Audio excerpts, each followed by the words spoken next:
Bien, bonjour à toutes et à tous. Nous allons reprendre le cours fleuri de ces historiettes après l'étrange saucisson, notamment la toute première histoire, les voies souterraines et le troisième conte, la grotte labyrinthique dans laquelle on s'était perdu et où nous avions retrouvé la sortie par miracle, alors qu'il avait en haute montagne neigé abondamment dehors dans la forêt et que les étoiles scintillaient dans le ciel. L'histoire que je vais vous raconter maintenant est parmi les plus anciennes de mon ontologie, c'est-à-dire de ma genèse personnelle en matière de découverte de cavités. Et j'avais à cette époque dans les 15 ans maximum, et je l'ai intitulé La découverte parce qu'il s'agit d'une véritable découverte. Euh, alors si vous voulez, je vais commencer maintenant à raconter. Imaginez que nous sommes toujours au coin du feu, qu'il est 10 heures du soir, nous avons passé le repas, nous avons mangé de bonnes saucisses grillées au feu de bois, on a remis du bois pour attiser le feu, et les flammes crépitent devant nous, la chaleur se répand autour de nous, et nous voilà pour un récit un peu magique, même beaucoup à la fin. Voilà. Alors donc, il était une fois deux jeunes gens, moi et un ami plus jeune que moi, encore 14 ans ou 13 ans même, je crois, passionnés par la visite souterraine. Voilà. Ce qui s'appelle la spéléologie.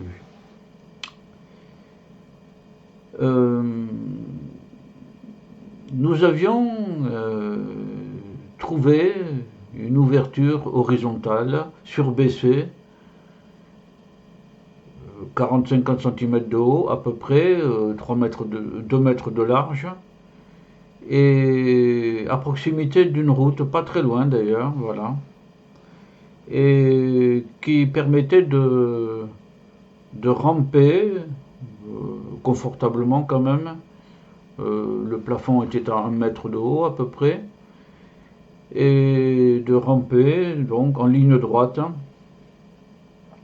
Puis au bout de cette ligne, quelques mètres avant le terminus de cette ligne, on pouvait descendre à droite en contrebas, et on arrivait à une petite, un tout petit lac, on appelle ça un gour en termes de géologie souterraine, rempli d'eau, voilà, bon, en contrebas, et qui partait en diagonale par rapport à l'axe d'entrée.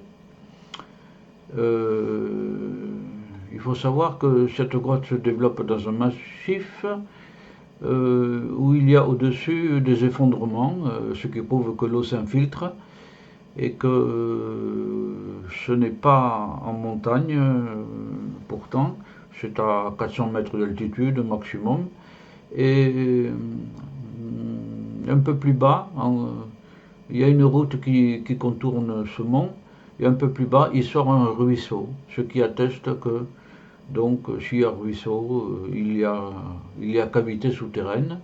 Nous entrons en quelque sorte par une sortie qui n'était pas la principale, certainement, mais qui était plus ancienne, vraisemblablement. Voilà.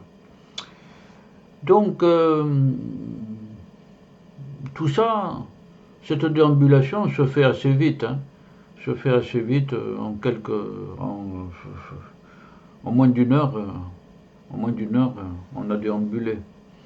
Quand on remonte de la galerie d'en dessous et que l'on est de nouveau dans la galerie principale qui débouche sur l'extérieur et qu'on va jusqu'au bout, on se heurtait alors, imaginez donc la galerie elle-même remplie d'argile, un mur d'argile. Ce mur d'argile,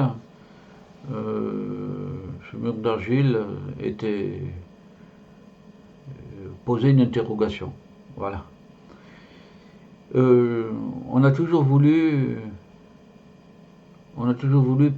tout spéléologue a envie de percer un mystère, d'aller plus loin. Bon. Alors on a beaucoup cogité et on est revenu avec une autre fois avec des pelles américaines. Et avec des pelles américaines, on a commencé à déblayer le haut du mur d'argile, ce bouchon. Mais de combien de mètres était-il en longueur, on ne savait pas. Et donc, le problème était d'évacuer l'argile, parce que on l'évacuait sur les côtés, mais au bout d'un certain temps, on ne pouvait plus. Alors là, comme j'ai toujours travaillé le bois, on a installé un petit train, c'est-à-dire une série de 2 rails, et dessus une planche avec des roues et, qui permettait d'être tiré en arrière par une corde et en avant par une autre corde. Voilà. De manière à ce que l'argile qu'on dépose sur la planche eh bien, soit tirée à l'extérieur. Voilà. Et nous avons passé plusieurs années, parce qu'on n'y est pas revenu constamment. Hein. Voilà. On a fait d'autres cavités. Voilà. Et je me souviens qu'une fois, toujours avec le même ami, quand on est sorti, ben, il neigeait, et d'être sous terre et de voir en plein jour cette neige qui tombe, c'était magique aussi. Voilà. Bon, toujours est-il que nous passons quelques années et puis je reviens avec quelqu'un d'autre, avec un autre ami. Voilà. Je reviens et nous continuons à déblayer. On avance. Voilà. Et ce jour-là,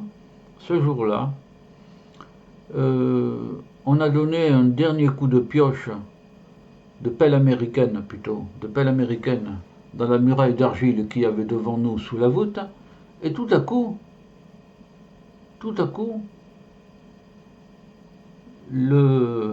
une partie du mur s'est effondrée. C'est-à-dire que derrière, il y avait du vide. Voilà. On avait enfin, après des années d'obstination, on avait enfin franchi l'obstacle. Voilà. Alors, avec la pelle américaine, je dégageais le passage, et je pouvais me mettre debout alors dans une grande salle, enfin pas immense, mais quand même plusieurs mètres le haut, dans laquelle moi et mon ami, on a été les premiers à rentrer de l'histoire de l'humanité, hein, les premiers à rentrer, et en face de nous, il y avait ce qu'on appelle des fistuleuses, c'est-à-dire des stalactites qui tombent du plafond, donc extrêmement fines, gracieuses, immaculées, transparentes, qui n'avaient jamais été vues avant nous et qui étaient intactes parce que personne n'était rentré. Parce que dans certaines cavités, il y a des personnes mal intentionnées, en quelque sorte, qui s'amusent avec des petits cailloux à casser, à faire tomber ces stalactites du plafond. Voilà. Là, tout était intact, c'était magnifique. C'était magnifique. On a pris des photos, bien sûr. Et malheureusement, on a pu progresser de quelques mètres, mais il y avait au-delà encore un nouveau bouchon d'argile. Alors, le temps a passé, on n'est pas revenu. Mais un jour, pour d'autres spéléos, ce sera l'occasion, peut-être, d'aller plus loin et de déboucher sur tout un réseau qu'il y a sous la montagne et qui ressort plus bas toujours, en contrebas d'une route, dans un virage, sur un ruisseau. Quand ils croiseront sous terre le ruisseau, ils seront sur la piste de la sortie, en contrebas de la route. Voilà. Je signale que j'avais rencontré le spéléologue Norbert Castoré et qu'il avait repéré cet endroit, ce ruisseau, en contrebas d'une route, et que pour lui c'était très intéressant. C'était intéressant. Voilà. En tout cas, nous avons fait une authentique découverte. Nous sommes rentrés dans un lieu où personne n'était rentré, où aucun être humain n'était rentré avant nous. Voilà. L'histoire est courte, mais elle a nécessité des années et des années d'acharnement pour voir ce spectacle. Eh bien,